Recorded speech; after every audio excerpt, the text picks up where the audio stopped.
महिलांना दिवसभरात काम करून झोप प्रॉपर नाही झाली तर मग हॉर्मोनल इम्बॅलन्स होऊन वेगवेगळे आजार सुरू होतात. तर मॉडर्न होमिओपॅथी या बदलत्या लाईफस्टाईलसाठी काय करतंय किंवा काय कसं फायदेशीर ठरतंय? पहिल्यांदा मी एक गोष्ट सांगेन की जो विचार आपण करतोय तेच आपल्या प्रत्यक्षात आपल्या लाईफमध्ये येत आहे. त्यामुळे चांगला विचार करा. दुसरी गोष्ट, झोप लागत नसेल तर मोबाईल खूप वेळ बघणं सगळ्यांच झालंय आज. ते पहिल्यांदा बंद करायला पाहिजे. मोबाईलची वेळ कमी म्हणजे स्क्रीन टाइम तो कमी करायला पाहिजे. तिसरी गोष्ट, खाण्यामध्ये काही बदल करायला पाहिजे. तर काय बदल करायला पाहिजे? खाण्यामध्ये प्रोटीनचं प्रमाण जास्त वाढवायला पाहिजे. प्रोटीनचं प्रमाण म्हणजे काय? जे लोक व्हेजिटेरियन आहेत त्या लोकांनी व्हेजिटेरियन प्रोटीन्स खाण्यात जास्त खायला पाहिजे. म्हणजे काय?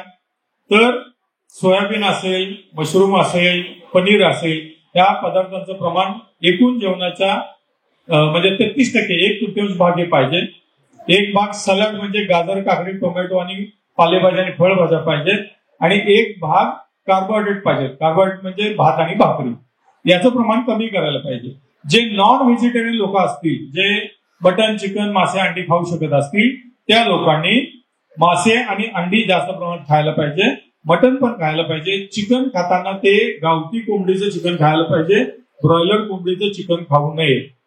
हे करून जर आपण समजा अंडी खात असाल तर अंडी दिवसातनं 3 ते 4 अंडी वर्किंग वुमननी खायला पाहिजे. मध्यम वयीन मुलांना पण जेवणामध्ये प्रोटीनचं प्रमाण जास्त द्यायला पाहिजे.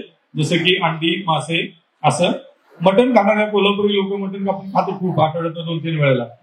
काही लोक रोज पण मटण खाणारे मला माहिती आहे. मटण खाणाऱ्या लोकांनी चांगलं मटण खायला पाहिजे. रोज खाल्लं तरी चालेल, आपल्याला पचत असलं तर, किंवा आठवड्यातून 2-3 वेळा खाल्लं तरी चालेल. फक्त ब्रॉयलर चिकन टाळायला पाहिजे आणि गावठी कोंबडीचं मटण खायला पाहिजे. या गोष्टी जर आपण पाळल्या, त्याच्यासोबत विहार आणि आहार तर मी सांगितला. विहार म्हणजे काय? रोज 1 तास चालायला पाहिजे. 1 तास साधारणपणे 40 ते 60 मिनिटं चाला. साधारणपणे 5 ते 6 किलोमीटर चालायला पाहिजे. जिने चढायचे असतील तर 5 मजली बिल्डिंगचे जिने 2 वेळेला वर खाली करायला पाहिजे. हे जर आपण केलं तर तब्येत चांगली राहील. जेवण असा घेतला तर त्याच्यामुळे तब्येत चांगली राहील. जगामध्ये लक्षात ठेवा, लोक प्रोटीन खाणारे जे आहेत त्या लोकांना डायबिटीस सारखे आजार होत नाहीत. डायबिटीस सारखे आजार जर टाळायचे असले तर खाण्यामध्ये प्रोटीनचं प्रमाण हे वाढवायला पाहिजे आणि कार्बोहायड्रेट, भात आणि भाकरीचं प्रमाण कमी करायला पाहिजे.